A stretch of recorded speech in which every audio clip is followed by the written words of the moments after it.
With that, I would like to pass this off to Jakir Manela. He is the CEO of Pearlstone Retreat Center and the incoming CEO of Hazon. And from what I know, is a longtime fan of Shmita. So Jakir, if you'd like to take it away. Thank you so much, Bruce. Ruchim Habayim. Welcome, everyone. It's great to see all of you here. I hope to be in person with many of you in the future. And this is a momentous day to all be together. My name is Jakir Manela. As Bruce said, I'm the CEO of Pearlstone and CEO-elect of Hazon. I use he, him, his pronouns, and I live in Reisterstown, Maryland, Baltimore County, on lands of the Piscataway and Susquehannock tribes. And as Bruce said, and as some of you know, I am a longtime student of Shmita and of the teachings of many of you on this call, many of my rabbis and teachers and friends here. Excited to learn together with all of you. In fact, I'm so excited about Shmita that I am stepping away from family Sabbath. I'm taking a few days off this week before stepping into a big job next week. But I love Shmita that I'll step away from I love Shmita so much that I'll step away from a family Shmita to talk about Shmita. And my laptop is conspiring to get me back to my family at some point during these next few hours by running out of juice. So I'm excited to be with you while I have the electricity to do so. Just a bit about my story and how it fits into Shmita. I started the farm at Pearlstone 14 years ago, which was Erev Shmita. The first season went into the Shmita year. So as I was giving my first farm tours, people would say two things. First of all, this is 14 years ago, so there were very few, other than Pearlstone and Adamat, Isabel Friedman, very few of these Jewish farms around. So he said, "You're a Jewish farmer, why don't you go to Israel?" And then second question I got was, "What are you gonna do about Shmita?" And I said, "What do you mean? I just got here. I don't know what are you talking about, and what am I supposed to do about this?" And so that first year we did not stop farming. We were just getting off the ground. But I did learn a whole lot about the sabbatical year from my friend and teacher, Nati Passau, from Abra Dresdale, over the years from Rabbi Yedida Sinclair, Arthur Roskow, and of course, my teacher and friend, Nigel Savage, many of you on this call. And I do want to say that a lot of that teaching is universal, but also specific to, what is our land? What do we want to do in our community? How do we make this come alive? And so I do want to offer a land acknowledgement that we use at Pearlstone as an additional way to enter this conversation. At Pearlstone, we strive to live in balance and harmony with all life. Grounded in principles of caretaking and responsible stewardship, we grow and share healthy food. We go into the wilderness to heal and gain new perspectives. We learn, pray, and engage with our traditions and chorus with the forests and living waters. Long before we began these practices on this land, this was the sacred home of the Susquehanna and Piscataway peoples. For more than 500 years, indigenous communities across the Americas have demonstrated resilience and resistance in the face of violence, colonization, displacement, and genocide, all efforts to separate them from their lands, cultures, and communities. Too often their history is erased. Today, indigenous peoples remain at the forefront of the global movement to build a just and sustainable future for our planet and all its inhabitants. We honor the ancestors and living descendants of the Susquehannock and Piscataway peoples and all indigenous peoples throughout the world. As we work towards justice, we can and will make mistakes. We will continue to work towards making it right. Pearlstone is an inclusive Jewish organization anchored in universal values, welcoming people of all backgrounds from across our bioregion, continent, and planet. Jews have experienced exile and persecution, bigotry, and violence. And while this painful history helps stir empathy with all indigenous peoples, Jews are not indigenous to this land and therefore cannot truly understand the unique historical journey and contemporary reality of the indigenous peoples here. What Jews and all people can do is authentically honor indigenous peoples who have stewarded this land for thousands of years and express our love for and solidarity with indigenous peoples and our commitment to indigenous rights and justice. With open ears and open hearts, we walk alongside our indigenous brothers and sisters on the path ahead. I want to thank Rabbi Pesachia Lichtenstein, who's on the call today, for working with me and many other Pearlstone teammates on that land acknowledgement. You can find it on our website. And I also want to thank our friends and partners at the Baltimore American Indian Center for their partnership in crafting that and working with us on many issues moving forward. So in looking back at our last Shmita year, I recall that we did an entire Beit Midrash focused on this. We lobbied on the Farm Bill inspired by Shmita as a system-wide, food systems-wide advocacy initiative. I remember the London Shmita Summit and how much I learned there, and how we at Pearlstone put the land into cover crop, into dormancy, into restorative practice for the Shmita year, put some programs into dormancy, and created Shmita days for our entire staff, where everyone had 7 additional paid days off, some of which were just additional vacation days, and some of which were community service days, where everyone could pick a place they wanted to do community service, take some pictures, do a journal entry about it, and we to this day have a Shmita journal from that Shmita year that was and is a source of powerful inspiration for us. I want to be transparent with everybody. If you don't know, Pearlstone and Hazon are merging. I have the great honor of taking over from my friend and mentor, Nigel. That has been an intensive process over the last many months. And so both Pearlstone and Hazon are still in the process of formulating what our intentions and visions are for our organizations in enacting Shmita in meaningful ways in the year ahead. And we look forward to learning from all of you and thinking together about this in the weeks and months ahead. And I also want to say that this round, I made a presentation a year plus ago called Shmita Came Early. This cycle has felt remarkably different for how intense all of our lives, all of our economies, all the world has been so deeply traumatized and disrupted by the COVID pandemic and economic pain caused therein. And that has caused such great disruption and brought potentially new paradigms or new understandings, new crises, and potentially new opportunities to the fore, that coming out of COVID, or maybe starting to slowly, hopefully, please God, emerge to a new normal moving forward, it does create a different moment to enter the Shmita year, and quite a different moment. In fact, I was thinking when I said Shmita came early to that group I was teaching last year, you know, the Shmita year happens, and then there's a debate about whether the Yovel year, the Jubilee year, is the 49th year, it's the 7th of 7, or if it's the 50th year. And so we still keep track of the Shmita year, but we don't actually know when the Yovel year is. Is it the 49th year, or is it the 50th year? And the fact that this Shmita year comes immediately after a year of intense disruption and change already calls to mind the kind of deep generational change that Yovel and the Jubilee call upon us to consider.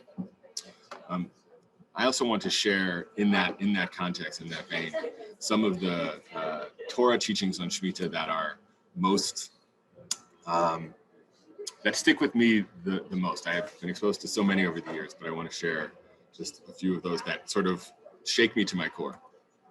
The first one is here, and the reason this one is so significant to me is, where else do we ever hear the Torah anticipate us being, you know, argumentative about a commandment? And when you ask, sort of, and when you say this is not possible, and when you start debating, it's I resonate with this as the parent of teenagers, that the Torah is anticipating this argument, and so it tries to give us an answer, but just how much the Torah anticipates and recognizes how radical this teaching is.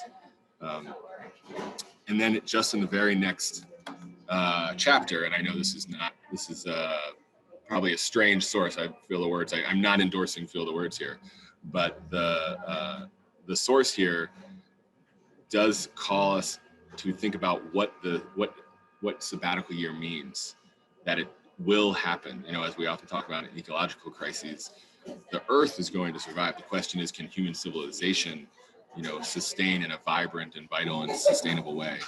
And how the Torah here points out, this is going to happen. It's a question of whether your society will be able to make it happen intentionally or make it happen in a more traumatic way.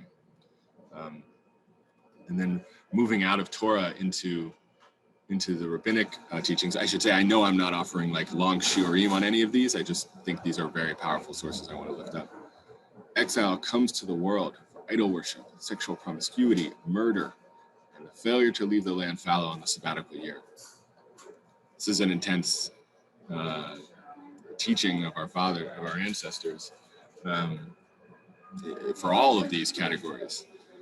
And what does it mean for exile to come upon the world? What does that mean? And how does the failure to observe Shemitah lead us to that worldwide exile? And then this last piece, and I have, I believe, 3 volunteers to read these sources. With Karen, are you in the first one? Will you read this out loud for us? I'm here. Thank you. The Bible is certainly full of social protest and animosity to the social order, which enables the rich to live in comfort through the suffering of the poor. But socialism is not only a protest. Socialism is a concrete plan to solve the problem of social inequity. And this plan is a kind of decidedly not contemplated by the Bible. On the other hand, the Bible does contain a concrete plan for social revolution. The Bible remedy for social ills is called the Jubilee year. Its basic difference with respect to socialism is the difference between a preventative and a curative method. Thank you, Karen. Bruce, are you on number 2? Yes. The main difference between the biblical revolution and socialist revolutions is that the latter are supposed to occur once and for all, while the Jubilee revolution should occur at regular intervals. According to plans based on the socialist ideal, a just distribution of land and measures of social justice in general will be set one day and admit no further changes. According to the biblical plan, economic life will preserve after the Jubilee full liberty for further changes. People will continue to make projects, to scheme, to struggle, and compete. Some will become rich, some will become poor. Life will keep the character of an arena in which it is possible to lose or win, show initiative, and fail or succeed. Thank you, Bruce. And Sarah. The concept of repeated economic upheavals is an attempt to correct the ills of economic liberalism, not to forestall them. Quite on the contrary, this concept is clearly based on the conviction that free economic competition is one of the most powerful motivations in life. Let people struggle, lose, and win. It is only necessary to cushion the arena with soft grass, so that whoever falls will not be too painfully injured. This cushion is the Sabbath, the gleanings, tithes, all the various means by which the state takes pains to prevent use from turning into exploitation and poverty from becoming destitution. Thank you, Sarah. Thank you, Bruce. Thank you, Karen. That last one is from Jabotinsky, an early Zionist. And all of those texts are very powerful, and each of them could be their own long shiur. So I don't mean to try to unpack them here, only to just share the depth and across history that those sources start from the book of Leviticus and end in 1930. So we have so much to learn from in our tradition.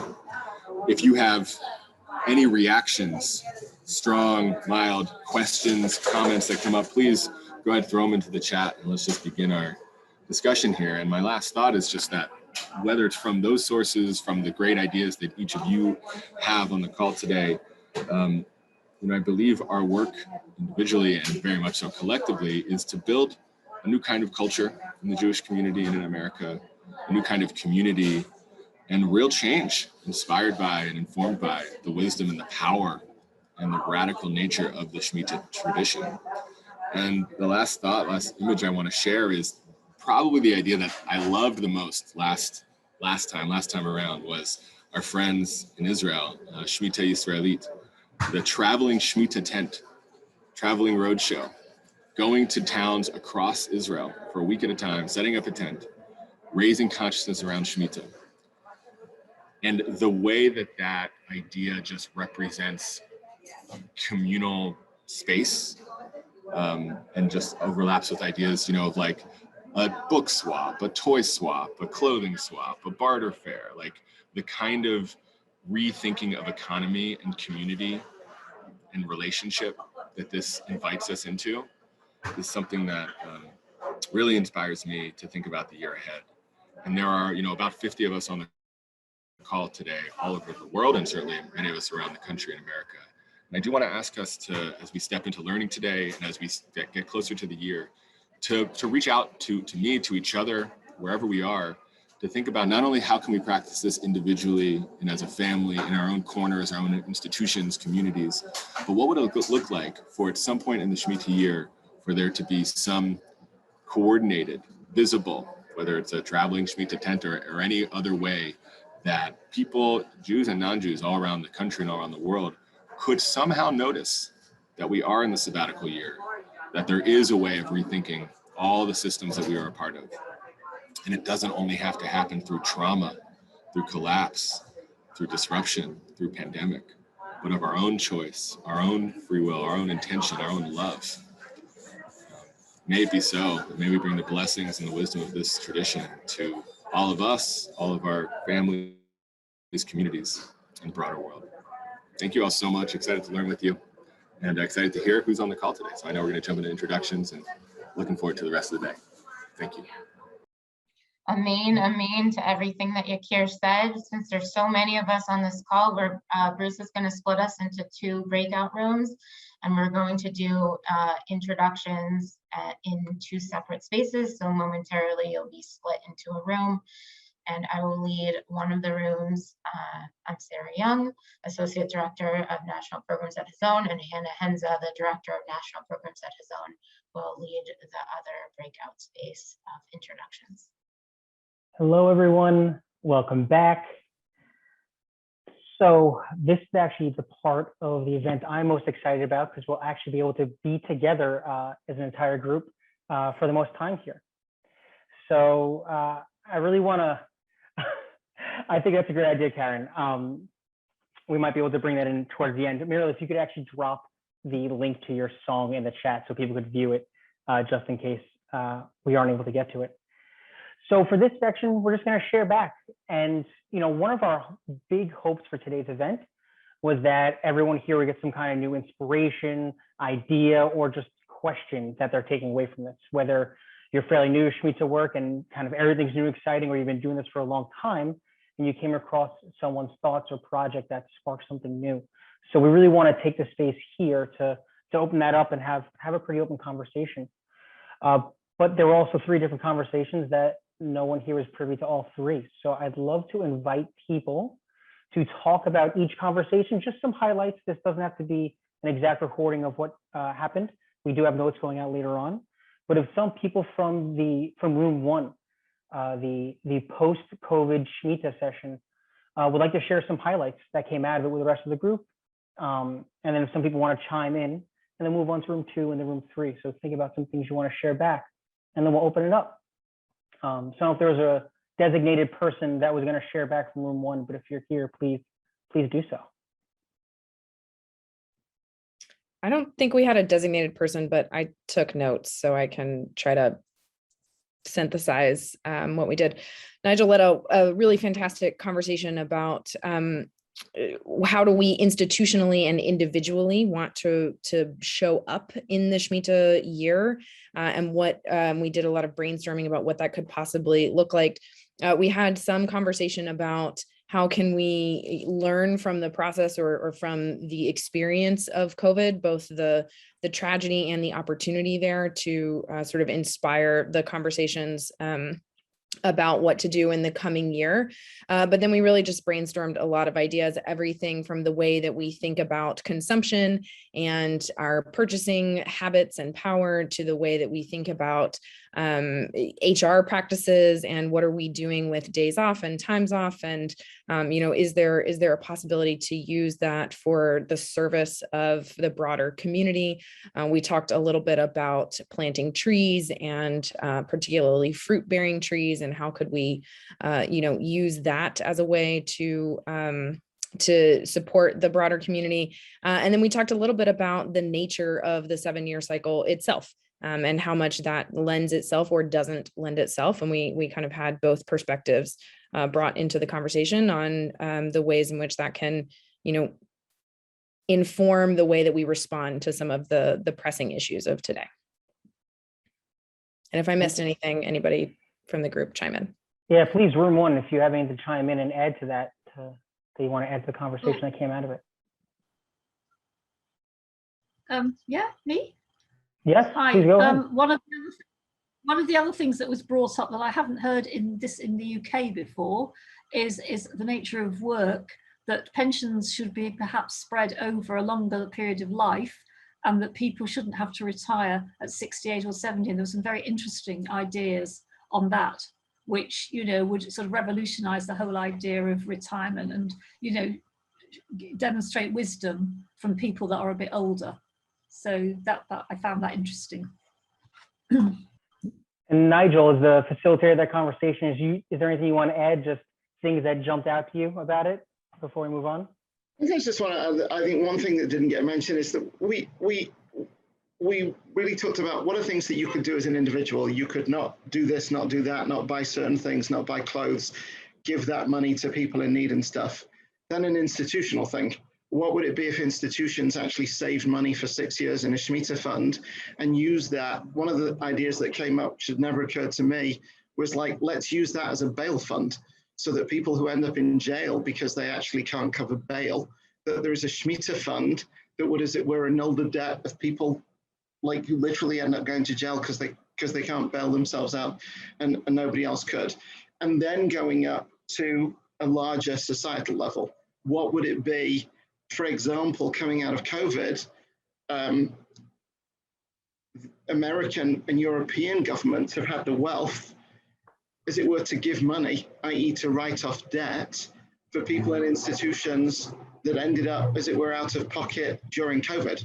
But what would it be to put that together with the millennial idea and the Yovel idea, and coming out of Shmita, have Western governments essentially bail out poorer countries around the world that have been badly hurt by COVID and haven't been able to bail themselves out in the same way. So those were, I think, some of the other things that came up that I was sort of inspired by. Thank you, Nigel.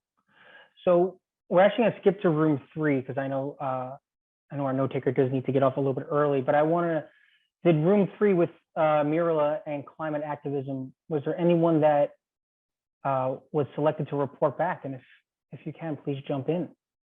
And if not, just everyone, if you just chime in a few highlights that jumped out of the conversation for you.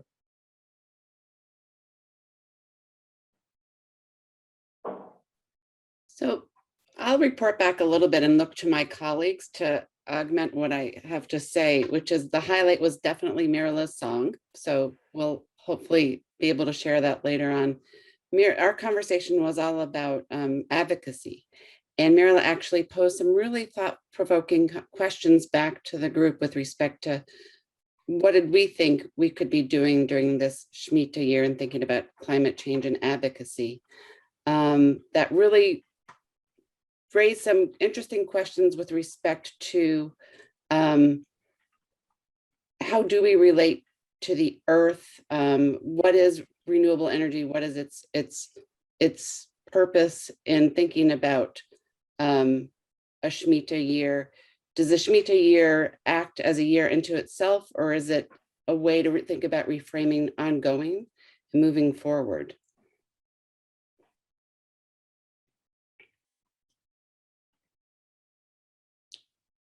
Does anyone else want to add anything from that room? I'll jump in since I had mentioned the question of renewables and alternatives, and looking at Shmita as a time to investigate the falsehoods around what is considered renewable energy, because renewable energy really is just feeding into the same system of environmental racism and exploitative oppression that fossil fuels are in so many ways, not full out, but when we're talking about industrial scale, solar, for example, or wind. So that was one of the questions. I just wanted to make that clarification around renewable energies. I would just add there were a lot of, are you finished, Karen? Are you going? That there were a lot of specific ideas and that were really creative that people threw out, and I'll just read them out. Like the Shalom Center has this mom and pop campaign, which is move our money. What's the POP? I forgot what the POP is. Protect our planet. Protect our planet, move our money, protect our planet. My synagogue, Adat Shalom in Bethesda, just finished a campaign to support the Stop the Money pipeline to fossil fuel infrastructure, where we got people to move to a socially responsible credit card as a way of taking a first step toward more responsible finance. Dayenu is promoting actions outside members of Congress's offices, blowing the shofar, and we talked about that would be a great way to start the Shmita year.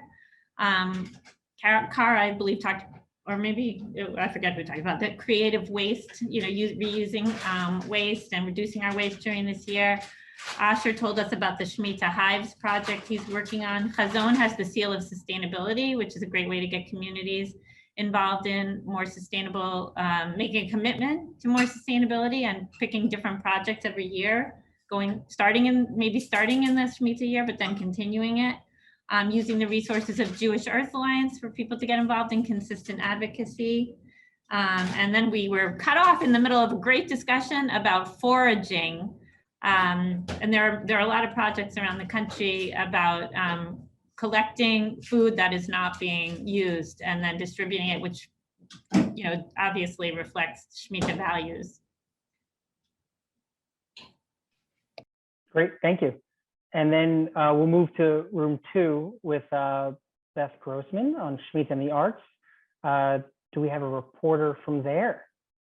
Yeah, hi everyone, I'm Hadassah. I'm the designated note taker from group 2. And we had basically a room full of artists. So we had a lot of fun discussions. And we talked about different ways to start a new project around Shmita. We talked about projects we're working on. Some takeaways that we shared are, firstly, Beth explained how every person has a sphere of influence. Even if you don't feel like you have a very wide circle, everyone is connected, and you can use those connections to kind of start conversations and create change in that way, and like those personal connections. One of us shared the idea of what if, and just leaning into possibilities and using that as a way to create positive change and to create really cool projects just from the possibilities. We talked a lot about community and collaboration. I think after the past year, we're all really excited by the idea of working together again. And one of us actually brought up how in this whole conversation, like we focus so much on the community aspect of Shmita and less so on the agricultural aspect. And we realized that Shmita has such a broad, it's so broad conceptually, more than people even realize.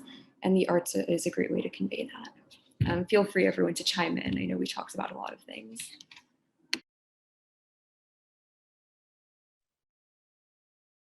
Anyone else from room 2 want to jump in?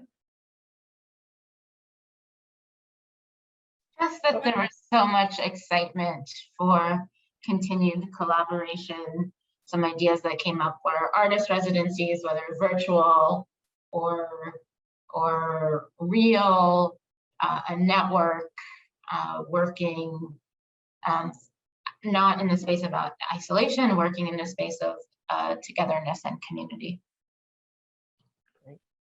I'll add to that, that the existing Shmita prizes and ongoing building of that site and that platform stands as an archive and a resource for both for the artists and the larger community who want to connect to artists, who want to see what artists in all genres are doing, to really use that as a resource and to keep building it out. Thanks, Shoshana. So for now, I just want to throw it open to the room, for anything that came up that maybe changed your thinking a little bit, or a new way of looking at Shmita, or something you're excited about.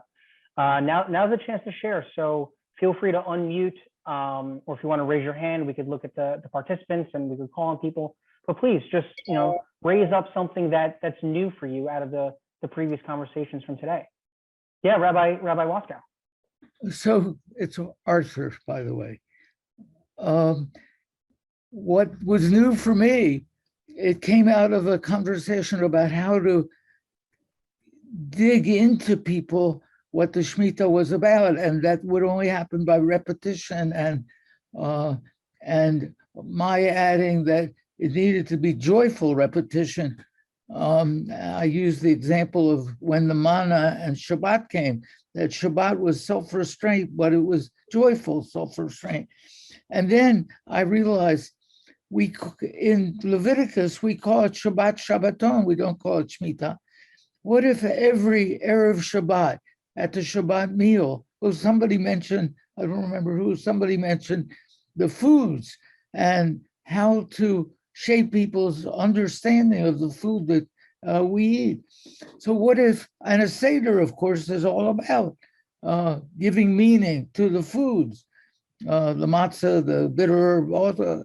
So what if there were a Seder for Shabbat, which was pointing toward Shabbat Shabbaton, in which the Seder for Shabbat was built in like lighting the candles on Erev Shabbat, which talked about the food and where it comes from, how we grow it, how we use energy with it,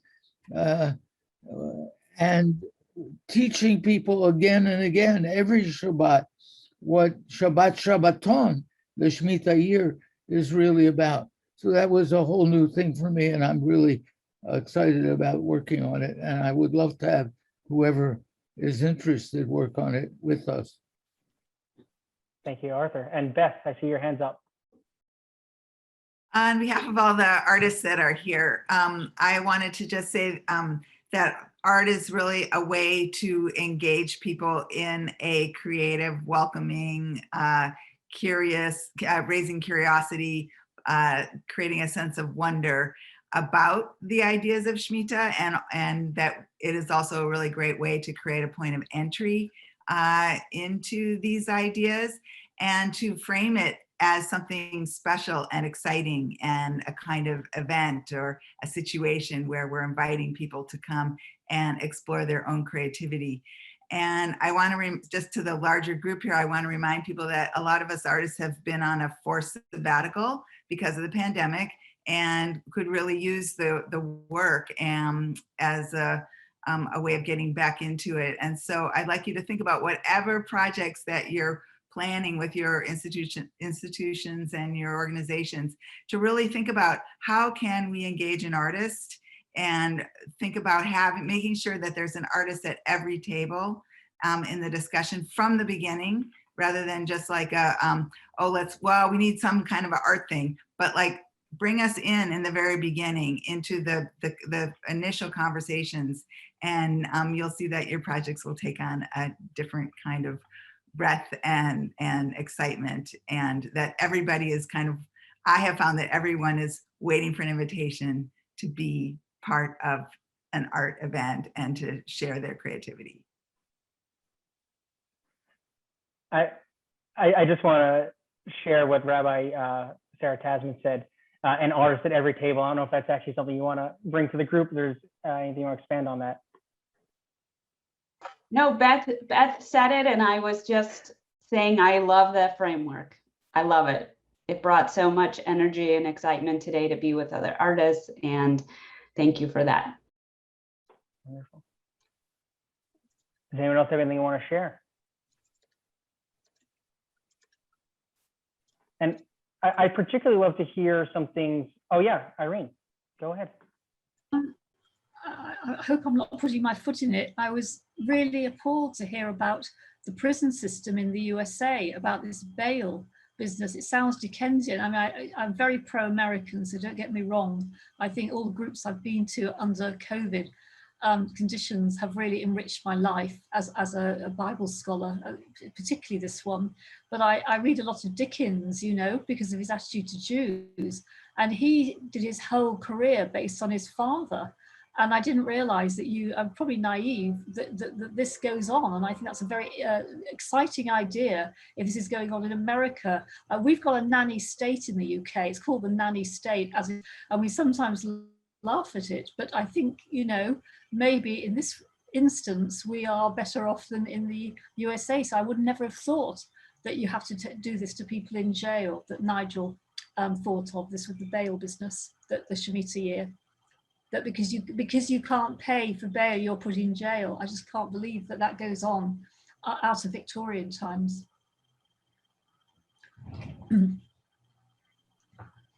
Thank you, Irene.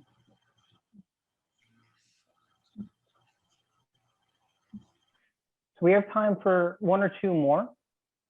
If anyone has anything you want to share. I have a question. Are you going to be circulating all our emails to each other? Thank you for the opportunity, Arthur. So we will be sending out contact lists, and if you do not want your information shared, name, email address, if you're part of an organization, just those three, please email myself or Sarah. You can just reply to the emails you've been receiving for this event, and just let me know by tomorrow. And some of you have actually already told me via the registration form, but that will be going out.